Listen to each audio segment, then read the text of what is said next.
a writer. Writing books is my profession, but it's more than that, of course. It is also my great lifelong love and fascination. And I don't expect that that's ever going to change. But that said, something kind of peculiar has happened recently in my life and in my career, which has caused me to have to sort of recalibrate my whole relationship with this work. And the peculiar thing is that I recently wrote this book, this memoir called Eat, Pray, Love, which decidedly, unlike any of my previous books, went out in the world for some reason and became this big mega sensation, international bestseller thing, the result of which is that everywhere I go now, people treat me like I'm doomed. Seriously, doomed. Like, they come up to me now, like, all worried, and they say, aren't you afraid? Aren't you afraid you're never going to be able to top that? Aren't you afraid you're going to keep writing for your whole life and you're never again going to create a book that anybody in the world cares about at all, ever again? So that's reassuring, you know. But it would be worse, except for that I happen to remember that over 20 years ago, when I first started telling people when I was a teenager that I wanted to be a writer, I was met with this same kind of sort of fear-based reaction, and people would say, aren't you afraid you're never going to have any success? Aren't you afraid the humiliation of rejection will kill you? Aren't you afraid that you're going to work your whole life at this craft and nothing's ever going to come of it and you're going to die on a scrap heap of broken dreams with your mouth filled with bitter ash of failure? Like that, you know? And the answer, short answer to all those questions is yes.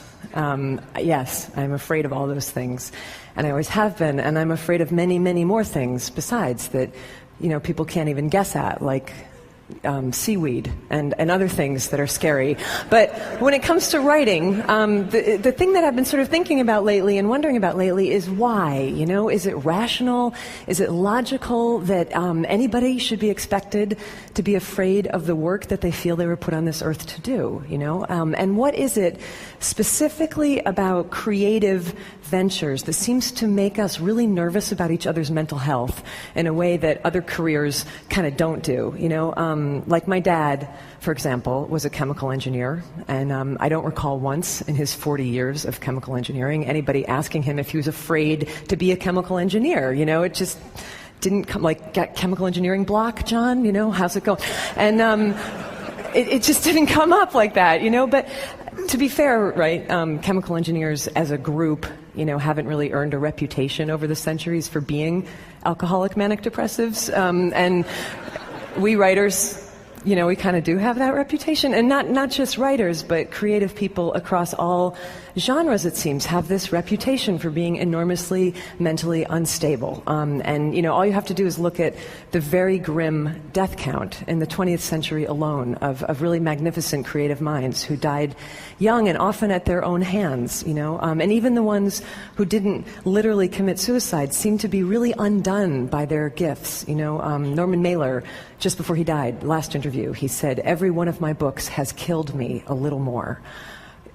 An extraordinary statement to make about your life's work, you know, but we don't even blink when we hear somebody say this because we've heard that kind of stuff for so long, and somehow we've completely internalized and accepted collectively this notion that creativity and suffering are somehow inherently linked, and that artistry, in the end, will always ultimately lead to anguish. And the question that I want to ask everybody here today is, are you guys all cool with that idea? Like, are you comfortable with that? Because you look at it even from an inch away, and, you know, I'm not at all comfortable with that assumption. I think it's odious, and I also think it's dangerous, and I don't want to see it perpetuated into the next century. I think better if we encourage, you know, our great creative minds to live, you know, and I definitely know that in my case, in my situation, it would be very dangerous for me to start sort of leaking down that dark path of assumption, you know, particularly given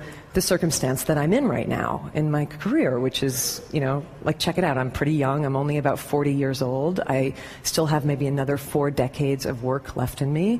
And it's exceedingly likely that anything I write from this point forward is going to be judged by the world as the work that came after the freakish success of my last book, right? I should just put it bluntly, because we're all sort of friends here now, it's exceedingly likely that my greatest success is behind me. So Jesus, what a thought, like that's the kind of thought that could lead a person to start drinking gin at 9 o'clock in the morning. And I don't want to go there. I would prefer to keep doing this work that I love. And so the question becomes how, and so it seems to me upon a lot of reflection that the way that I have to work now in order to continue writing is that I have to create some sort of protective psychological construct, right? I have to sort of find some way to have a safe distance, between me as I am writing and my very natural anxiety about what the reaction to that writing is going to be from now on.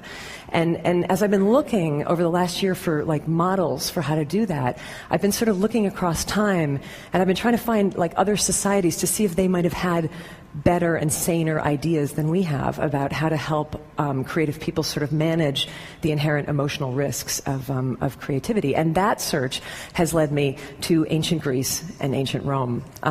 So stay with me, because it does circle around back. But ancient Greece and ancient Rome, people did not happen to believe that creativity came from human beings back then, okay? People believed that creativity was this divine attendant spirit that came to human beings from some distant and unknowable source for distant and unknowable reasons.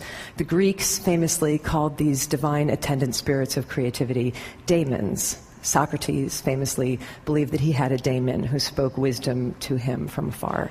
The Romans had the same idea, but they called that sort of disembodied creative spirit a genius, which is great, because the Romans did not actually think that a genius was a particularly clever individual. They believed that a genius was this sort of magical divine entity who was believed to literally live in the walls of an artist's studio, kind of like Dobby, the house elf, and who would come out and sort of invisibly assist the artist with their work and would shape the outcome of that work. So brilliant. There it is, right there, that distance that I'm talking about, that psychological construct to protect you from the results of your work, And everyone knew that this is how it functioned, right? So the ancient artist was protected from certain things like, for example, too much narcissism, right? If your work was brilliant, couldn't take all the credit for it. Everybody knew you had this like disembodied genius who had helped you.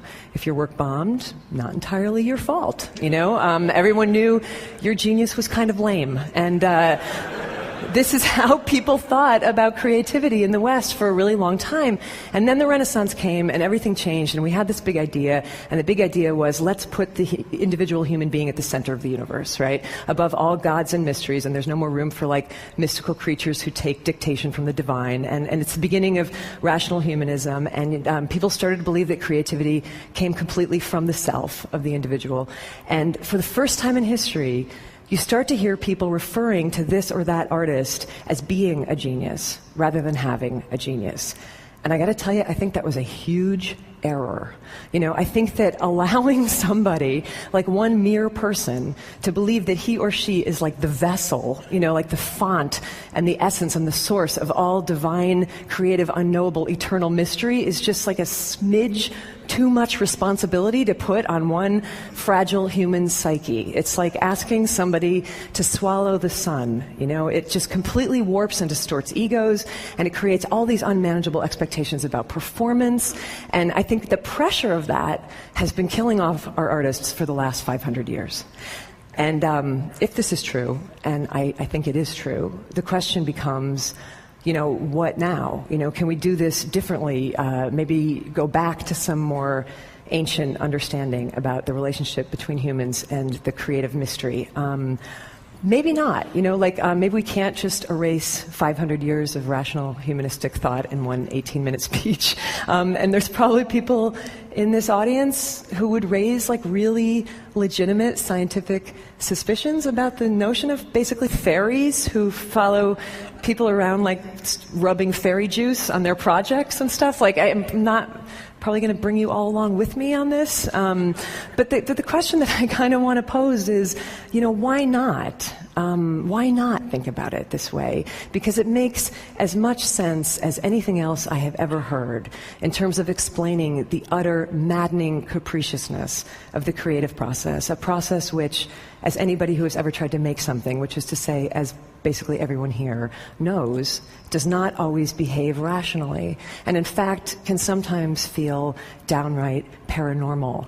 I had this encounter recently where I met the extraordinary American poet Ruth Stone, who's now in her 90s, but she's been a poet her entire life, and she told me that when she was growing up in rural Virginia, she would be out working in the fields, and she said she would feel and hear a poem coming at her from over the landscape, and she said it was like a thunderous train of air, and it would come barreling down at her over the landscape, and when she felt it coming, because it would shake the earth under her feet, she knew that she had only one thing to do at that point, and that was to, in her words, run like hell. And she would run like hell to the house, and she'd be getting chased by this poem, and the whole deal was that she had to get to a piece of paper and a pencil fast enough so that when it thundered through her, she could collect it and grab it on the page. And other times she wouldn't be fast enough, so she'd be running and running and running, and she wouldn't get to the house, and the poem would barrel through her, and she would miss it. And she said it would continue on across the landscape, looking, as she put it, for another poet.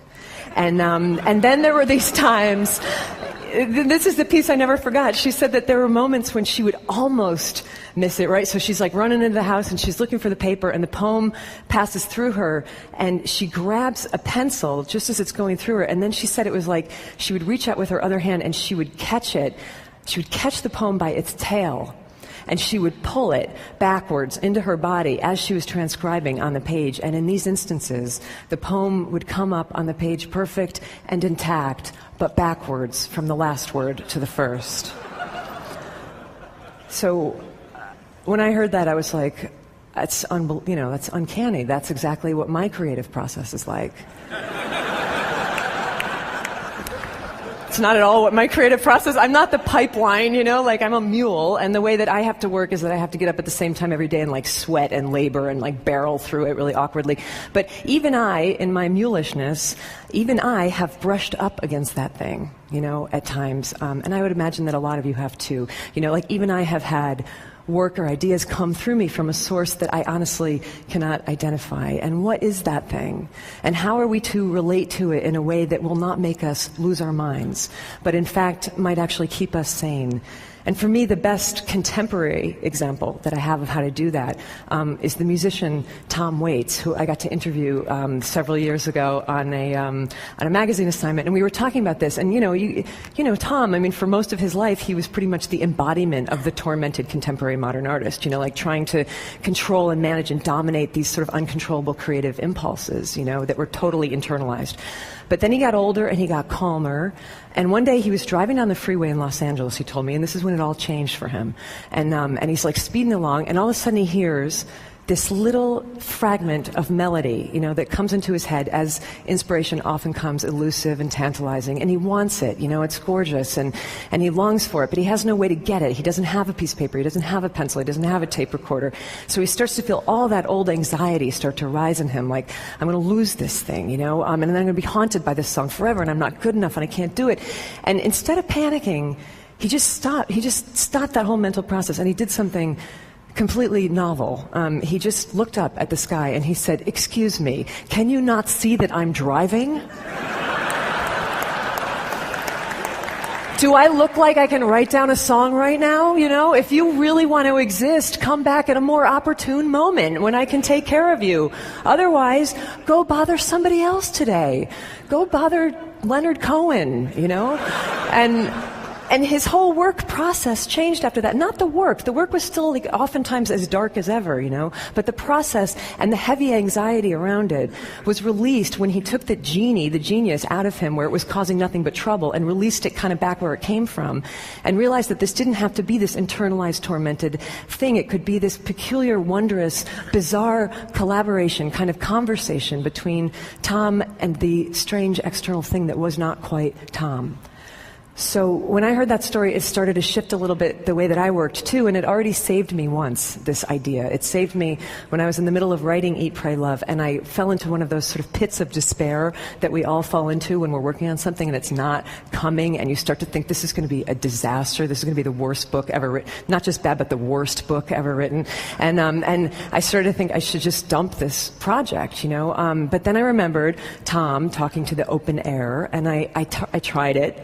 So I just lifted my face up from the manuscript and I directed my comments to an empty corner of the room, and I said aloud, listen, you thing, you and I both know that if this book isn't brilliant, that is not entirely my fault, right? Because you can see that I am putting everything I have into this. You know, I don't have any more than this. So if you want it to be better, then you got to show up and do your part of the deal, okay? But if you don't do that, you know what? The hell with it. I'm going to keep writing anyway because that's my job. And I would please like the record to reflect today that I showed up for my part of the job. Because, thank you. In the end, it's like this, okay? Centuries ago, in the deserts of North Africa, people used to gather for these moonlight dances of sacred dance and music that would go on for hours and hours until dawn. And they were always magnificent because the dancers were professionals and they were terrific, right? But every once in a while, very rarely, something would happen and one of these performers would actually become transcendent. And I know you know what I'm talking about because I know you've all seen at some point in your life a performance like this, you know? And it was like time would stop and the dancer would sort of step through some kind of portal, and he wasn't doing anything different than he had ever done, you know, 1,000 nights before, but everything would align, and all of a sudden he would no longer appear to be merely human. You know, he would be like lit from within and lit from below, and all like lit up on fire with divinity. And when this happened back then, people knew it for what it was, you know, they called it by its name. They would put their hands together and they would start to chant, Allah, Allah, Allah, God, God, God, that's God, you know.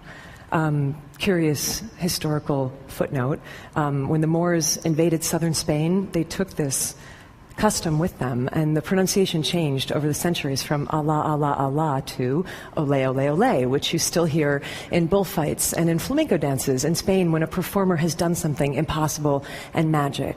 Allah, Ole, Ole, Allah, magnificent, bravo, incomprehensible, there it is, a glimpse of God.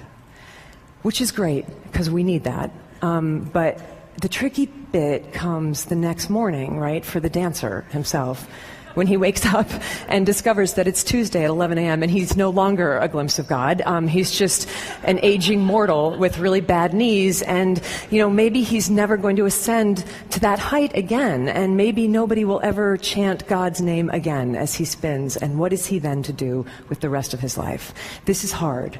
This is one of the most painful reconciliations to make in a creative life, you know? But maybe it doesn't have to be quite so full of anguish if you never happened to believe in the first place that the most extraordinary aspects of your being came from you. But maybe if you just believed that they were on loan to you, you know, from some unimaginable source for some exquisite portion of your life to be passed along when you're finished with somebody else. And you know, if we think about it this way, it starts to change everything. You know, this is how I've started to think, and this is certainly how I was thinking about it in the last few months, you know, as I've been working on the book that will soon be published as the dangerously, frighteningly over-anticipated follow-up to my freakish success. And what I have to sort of keep telling myself when I get really psyched out about that is don't be afraid. Don't be daunted. Just do your job.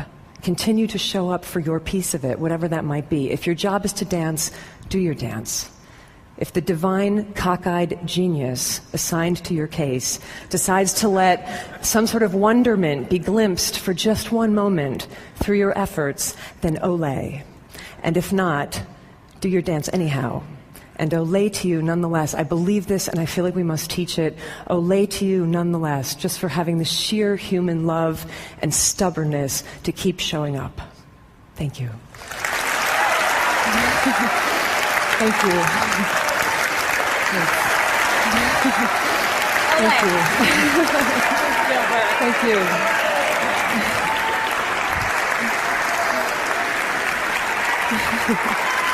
Thank you.